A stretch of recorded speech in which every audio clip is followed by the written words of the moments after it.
Animated Bahubali ಬಿಡುಗಡೆಗೆ ಸಿದ್ಧ, ಒಂದು ಅದ್ಭುತ ಅನುಭವ ಎಂದ ರಾಜಮೌಳಿ. ಹೈದರಾಬಾದ್ ಬಾಹುಬಲಿ ಹೊಸ ಅಧ್ಯಾಯದೊಂದಿಗೆ ಅನಿಮೇಟೆಡ್ ಫಾರ್ಮೆಟ್ನಲ್ಲಿ ತೆರೆಗೆ ಬರಲು ಸಿದ್ಧವಾಗಿದ್ದು, ಈ ವಿಷಯವನ್ನು ಸ್ವತಃ ನಿರ್ದೇಶಕ ರಾಜಮೌಳಿ ಹಂಚಿಕೊಂಡಿದ್ದಾರೆ.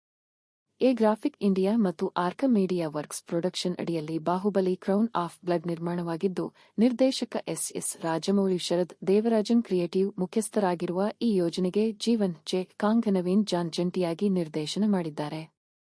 ಇವರೆಲ್ಲರೂ ನಿರ್ಮಾಣದಲ್ಲಿ ಪಾಲುದಾರರಾಗಿದ್ದಾರೆ. ಈ ವಿಷಯವನ್ನು ಹಂಚಿಕೊಂಡು ಮಾತನಾಡಿದ ರಾಜಮೌಳಿ, ನಾವು ಬಾಹುಬಲಿ ಜಗತ್ತನ್ನು ವಿಸ್ತರಿಸುವ ಕಥೆಯನ್ನು ರಚಿಸಿದ್ದೇವೆ.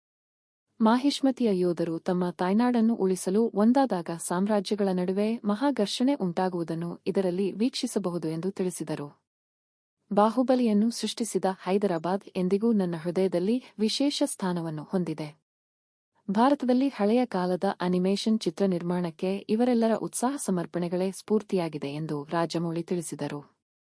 ಈ ಸಂದರ್ಭದಲ್ಲಿ ಬರಹಗಾರ ಮತ್ತು ನಿರ್ಮಾಪಕ Sharad Devarajan, Disney Hotstar, HSM entertainment ಮುಖ್ಯಸ್ಥ ಗೌರವ್ ಬ್ಯಾನರ್ಜಿ, ನಟ ಹಾಗೂ ಅನಿಮೇಟೆಡ್ಗೆ ಧ್ವನಿ ನೀಡಿರುವ ಶರದ್ ಕೇಳ್ಕರ್ ಉಪಸ್ಥಿತರಿದ್ದು ತಮ್ಮ ಅನುಭವಗಳನ್ನು ಹಂಚಿಕೊಂಡರು.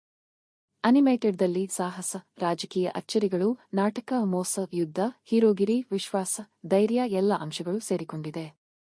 ಇಂತಹ power packed action series Kannada ಸೇರಿದಂತೆ ಎಲ್ಲಾ ಭಾಷೆಗಳಲ್ಲಿ ಮೇ 17, 2024 ರಿಂದ ಡಿಸ್ನಿ ಹಾಟ್ಸ್ಟಾರ್ದಲ್ಲಿ ಸ್ಟ್ರೀಮ್ ಆಗಲು ಸಜ್ಜಾಗಿದೆ.